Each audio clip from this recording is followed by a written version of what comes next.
Wars don't just redraw borders, they rewrite balance sheets. Every bullet, every tank, every plane is paid for, and someone always profits. But behind every battlefield lies a different kind of war, the one fought in banks, treasuries, and stock exchanges. It is a war over money and power, and it has been shaping your world for more than a century. At the dawn of the 20th century, money was still metal. Gold and silver backed every note.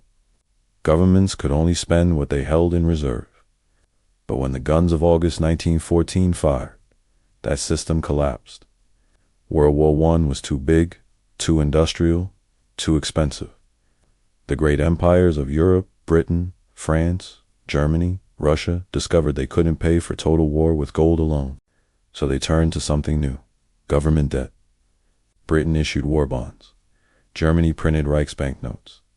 America launched the Liberty Loan campaigns, rallies with posters, celebrities, and patriotic songs urging citizens to lend to their government. It worked. Millions of ordinary people poured their savings into paper promises, believing they were funding victory and freedom. But behind the patriotism was the birth of something far larger. For the first time in history, a government realized it could finance a massive war by borrowing from its own citizens and paying them back later. With inflation, after 1918, the old gold-backed world was gone. In its place rose the modern debt economy, a system where wars could be fought not by taxing wealth, but by creating it out of promises. The result? Empires were broken, currencies destroyed, and millions of savers wiped out. But a new financial empire was born, one built on bonds, central banks, and the illusion that paper could replace gold. The lesson of World War I was simple: debt wins wars. And once politicians learned that, they never forgot it. In the 1940s, the world entered another global conflict. This time, the United States, still recovering from the Great Depression, discovered the true power of financial mobilization. Factories were converted overnight. Women entered the workforce. Government contracts exploded, and the bond market became the heartbeat of war. Between 1941 and 1945, America sold over $185 billion in war bonds, roughly $3 trillion in today's money. Hollywood stars pitched them on radio. School children bought them with nickels and dimes. It wasn't just financing, it was propaganda. Citizens weren't just fighting, they were investing in victory. When the war ended, something extraordinary happened. Instead of collapsing, the American economy boomed. Factories that once built bombers now build cars. Soldiers returned to jobs in industries that had been supercharged by war contracts. And the US dollar, backed by the world's largest gold reserves, became the global standard. But here's the twist. That new prosperity didn't come from saving, it came from spending. Government spending. Deficit spending.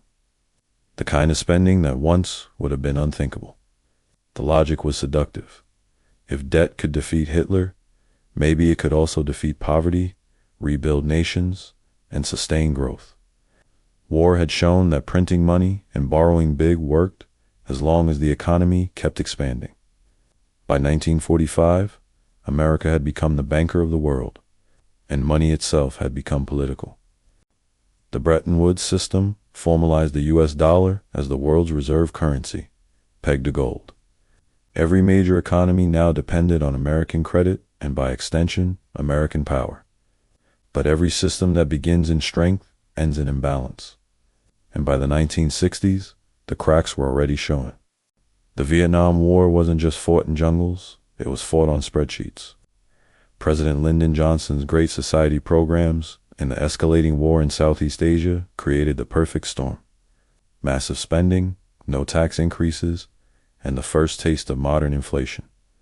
The US government printed money to pay for bombs, bases, and benefits.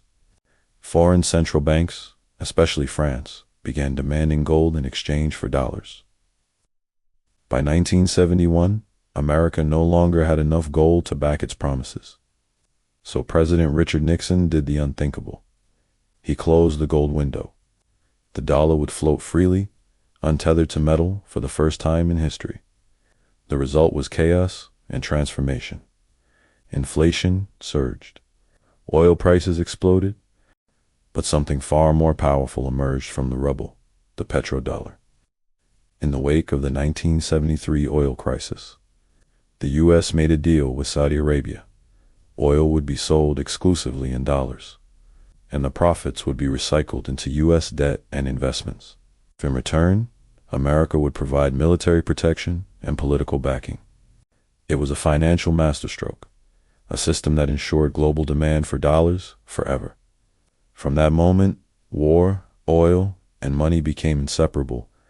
Every conflict from the Persian Gulf to Iraq would echo the same rhythm. Military spending financed by debt, backed by oil, enforced by trust. The dollar was no longer just currency. It was control. And yet, every empire that builds its wealth on debt eventually faces the same dilemma. How do you sustain a system that depends on endless borrowing? The answer was simple and dangerous. You make the world borrow with you. The 21st century began with the War on Terror, a new kind of global conflict, fought not just with armies, but with economics. From 2001 onward, the United States spent over $8 trillion on military operations, reconstruction, and homeland security. But few realized that most of it wasn't paid with taxes, it was paid with debt. Treasury bonds were issued. The Federal Reserve expanded the money supply. Banks, pension funds, and foreign governments, especially China and Japan, bought the bonds. The money flowed outward, fueling war abroad and consumption at home. And when the financial system almost collapsed in 2008, the Federal Reserve used the same wartime logic again. Print, borrow, and spend. Quantitative easing, once unthinkable, became normal. Trillions were created to save banks, stabilize markets, and fund stimulus. In essence, the same machinery that once financed tanks and bombers was now financing Wall Street. The pattern was complete. War had built a financial system, and now finance itself had become a kind of permanent war. Every crisis, economic, social, or political, became an excuse for more spending, more debt, more temporary measures that never ended. And who paid the price? Not the bondholders, not the corporations, not the architects of the system. It was ordinary citizens. You paid it through inflation, through higher living costs, through wages that never kept pace with prices. You paid it every time your savings lost value, every time your rent went up, every time a paycheck bought less. That's the hidden legacy of a century of financial warfare. The tools that once won world wars now quietly drain your wealth in peacetime. The history of war isn't just about armies, it's about accounting. Every empire fights on two fronts, one with weapons and one with numbers. The winners are not always the brave, but the ones who master both. From the trenches of World War I to the deserts of Iraq. From Liberty bonds to quantitative easing, the same pattern repeats. Governments spend beyond their means, sell promises to the public, and redefine money to make the numbers work. Wars end, but the debts remain. And each generation inherits the bill disguised as inflation, taxation, or economic instability.